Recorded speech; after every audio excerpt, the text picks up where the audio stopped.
It's a Sunday afternoon. You just got done riding, and you're pushing your motorcycle back to your garage. You notice some oil leaking on the ground. This is your pristine machine. Hastily, you grab a can of cleaner and start spraying. You can't have oil dirting your machine. While you're at it, you have a starter switch that is sticking on one of your project bikes, so you go ahead and just spray some cleaner in there. You wake up the next morning and go check it, and it's melted together. What happened?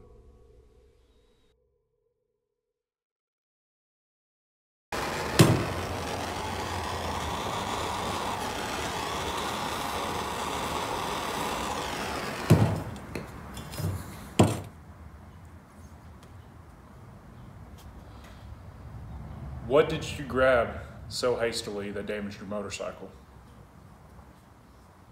A lot of stuff won't hurt plastic, but whatever you grabbed did. Right off the top of my head, two suspects come to mind. First one is your ordinary carb cleaner.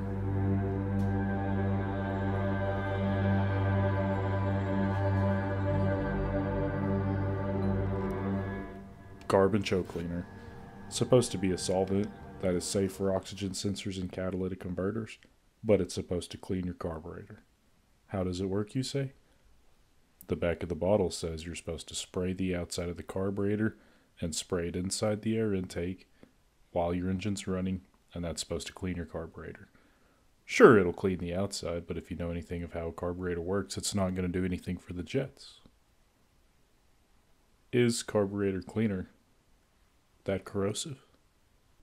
We're going to find out. I've got about 15 different pieces of plastics, rubbers, metals, etc. that we're going to put in a jar, fill with carb cleaner, and we're going to let it soak for 24 hours. This is going to give us an idea on who to prosecute for hurting our motorcycle. And one thing to know with carb cleaner, there's no warning on the bottle saying to keep it away from rubber, painted parts, or plastics. So just keep that in mind. I did weigh these going in just to make sure our tests were semi-equal. So first we have a nitrile glove.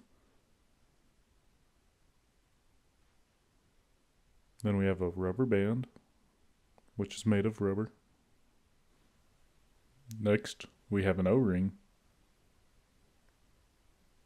Then a plastic glove. Then a little electrical terminal connection. A zinc-plated washer, a fuse, a piece of rubber, a piece of plastic from a milk carton, another piece of plastic, and then a brake pad. We also added an electrical connection, a piece of wire, and a piece of fuel hose. So this O'Reilly's Carbon Choke Cleaner is 30 to 50% acetone, 10 to 30% toluene, 10 to 30% methanol, and 5 to 10% carbon dioxide. So most carbon brake cleaners actually use carbon dioxide as their propellant instead of butane or propane. Normally something like hairspray or olive oil or vegetable oil that you spray, even PAM, normally those contain propane or butane as their propellant, but these, they just contain good old CO2. So I took the liberty of running a few other brands of carburetor cleaner. I went online, got their SDS, their safety data sheet, and I went ahead and got their chemical makeup as well. CRC, which is the big red tall can, everyone knows and loves. 30-60% methanol, 30 to 60% toluene, 7 to 13% acetone, and 5 to 10% carbon dioxide. Supertech brand though, which is Walmart's brand, acetone 30 to 15%, toluene 10 to 30%, methanol 10 to 30%, and carbon dioxide 5 to 10%. Which doesn't that, aren't those the same? Next, we got suspect number 2, brake parts cleaner.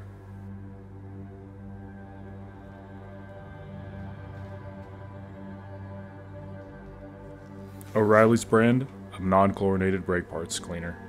Says it's safe for cleaning and degreasing brake linings, clutches, springs, drums, related brake parts, cylinders, CV joints, and disc brake parts. It says it removes brake fluid, grease, and oil, and other contaminants from brake linings and drums. If we also look on the bottle, it says it dries fast, cleans fast, and leaves no residue. We're going to test that. But also on the back of the bottle we get a warning. And the warning says, protect all rubber, painted surfaces, and plastics from product and overspray. So what we're going to do is we're going to put all the same pieces in a jar, and we're going to soak it for 24 hours, just like we did the carburetor cleaner. And this should narrow down our suspect.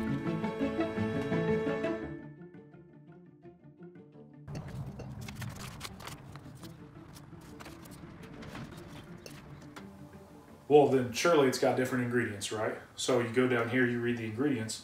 Contains methanol, toluene, acetone, and carbon dioxide.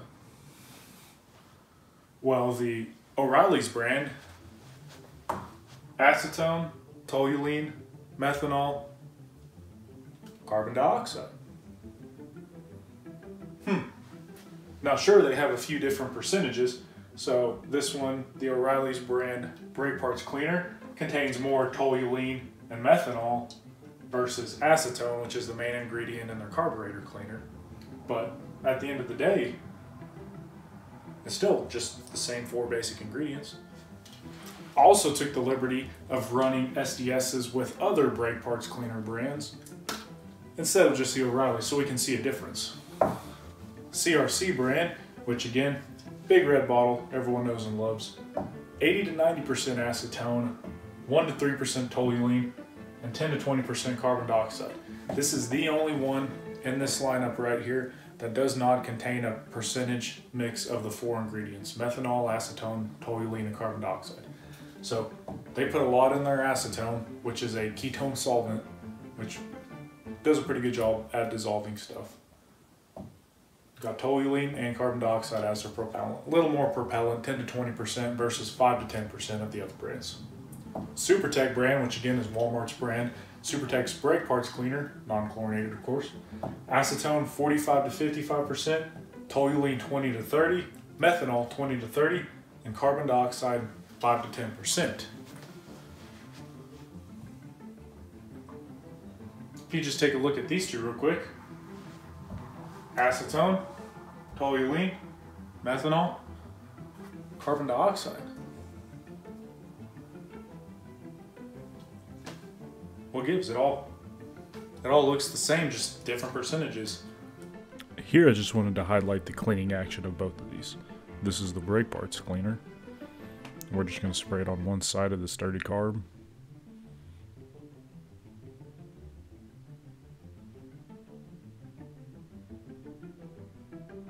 As you see, it is doing a decent job cleaning it.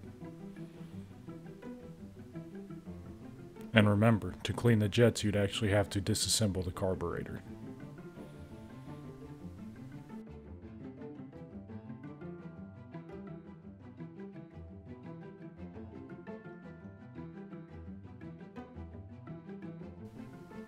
But now we have the spray carburetor cleaner.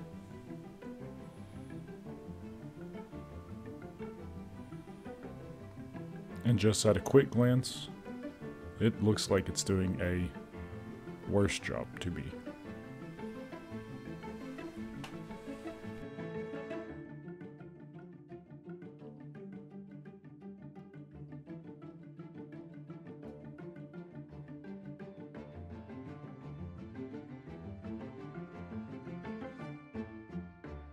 So it's been right at 24 hours.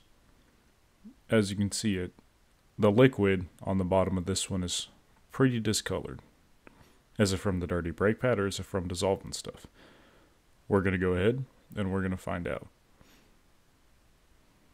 Carburetor cleaner, the liquid does look the same color, which, you know, it's expected because they're pretty much the same thing.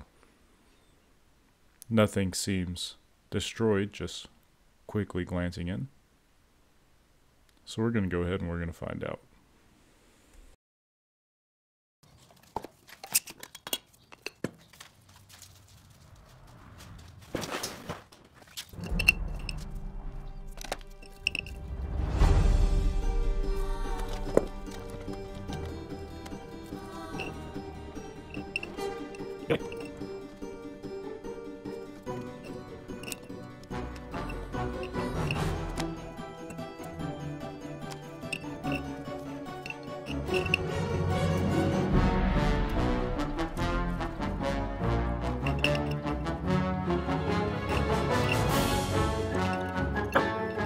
you see that O-ring and notice it's swollen, I just want to leave you with this. Solvents like acetone are actually used in the rubber manufacturing process to swell the rubber artificially.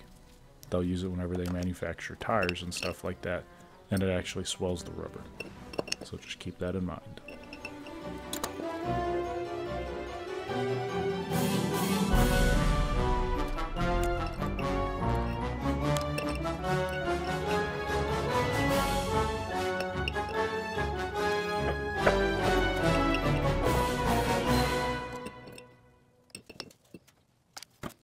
It's not the result I was expecting, but carb and choke cleaner actually swelled the O-rings more than the non-chlorinated brake parts cleaner.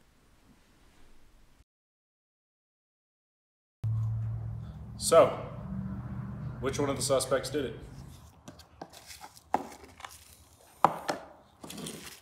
I'm looking through here and nothing's really damaged on either one. I showed you the others. What's the deal? I do notice the rubber O-rings are stiffer, but they shrunk back down to their original size. Didn't eat away the plastic. I mean, clip's still good. I mean, looking at these, we get the exact same results with both the brake parts cleaner and the carb cleaner. The rubber swelled a little bit, made the nitrile a little bit weaker. But all in all, is there a difference? Now that's pretty interesting.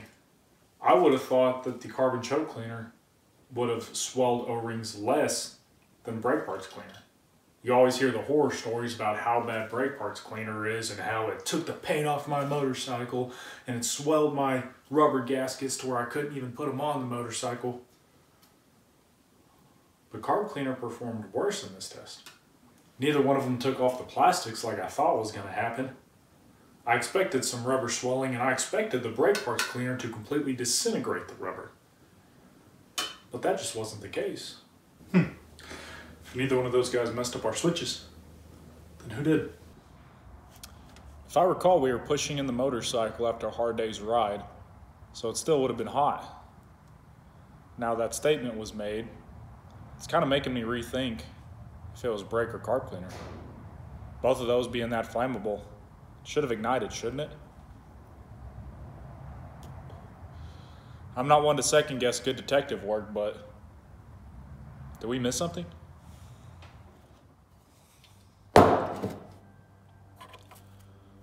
Enter suspect number 3, banned in many places because of the VOC, volatile organic compounds it contains.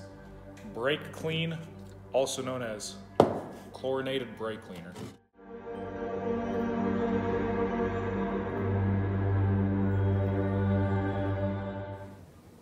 Now you say, Octane, we've already went over brake parts cleaner. And we have, but there's another type of brake parts cleaner that we haven't touched on. This was non-chlorinated brake cleaner, and this is chlorinated brake cleaner. There's a few key differences, one of them being the ingredients. This one contains acetone, methanol, toluene, while this one contains none of those. Its makeup: tetrachloroethylene and carbon dioxide. Now, tetrachloroethylene is a chlorocarbon, means it's a chlorine molecule with some carbon, but it's also widely used in the dry cleaning clothes industry and as a solvent. But will it do more damage? Let's go ahead and let's let this sit and we're going to find out. Per the SDS of this brake clean, which is CRC's chlorinated brake cleaner, it is 80 to 100% tetrachloroethylene and then 1 to 5% CO2, carbon dioxide, as the propellant. Versus CRC's brand of brake cleaner that is acetone and toluene and carbon dioxide as a propellant. So, little different formulation. A big key in this one, non-flammable. Not flammable at all. Also, on the back of this chlorinated brake cleaner, we have protect all rubber, brake parts, plastic parts, rims, and painted surfaces from product or overspray. So we do get a warning about plastics, rubbers, and painted surfaces with the CRC brand brake clean. Now remember, we got it with the non-chlorinated brake cleaner as well, but we didn't get it with the carburetor cleaner.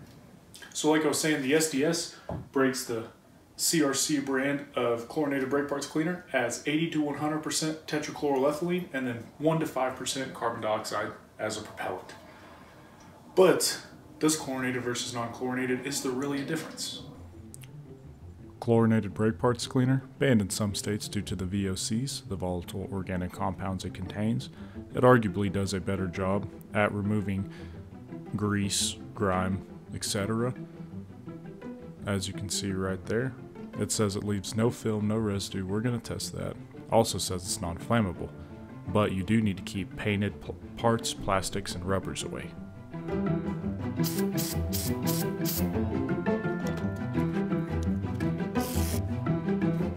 I sprayed these new safety glasses with brake parts cleaner, chlorinated, just to see if it would react with the plastic.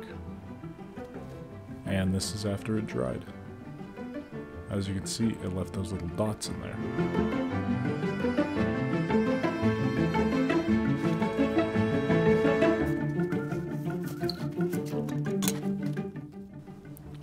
You can see some chunks in there. This hasn't been soaking the full 24 hours. This has been soaking about an hour and a half. I went back to my shop and looked in that jar and realized it wouldn't make it to 24 hours. There's that plastic wiring harness, and it is disintegrating in my hand. There's that other one after 24 hours and the carbon non-chlorinated brake parts cleaner. But this one can't even survive an hour and a half. And chlorinated brake parts cleaner. Now we did get some rubber swelling of the O-rings, which is as to be expected. But in this hour and a half, it didn't completely destroy the rubber O-rings. The plastic on the fuse is a little more malleable, but it's still intact at this time.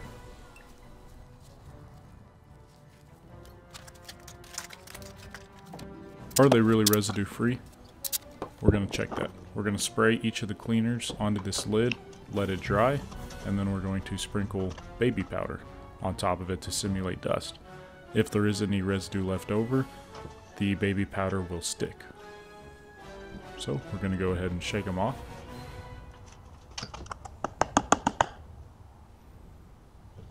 As you can see, there's still some baby powder left on that lid. Still some left on that one as well, but way less on the chlorinated brake cleaner. In my opinion, the non-chlorinated brake parts cleaner and the carbon choke cleaner, both of the O'Reilly's brands, they look the exact same. Do you think it could be because their chemical makeup is pretty much the same? But what about reactivity? Is the brake parts cleaner that is chlorinated, does it do more damage than a non-chlorinated counterpart? That's a Texas size 10 Ford. As you saw with the plastic wiring harness, it cut through it just like Darth Vader did to Luke Skywalker. It just clean sliced through that plastic parts, and those weren't even soaking 2 hours. We soaked it fully in the non-chlorinated version for 24 hours, but it didn't even make it 2 without falling apart with the brake parts cleaner. I kind of think we know who committed the crime.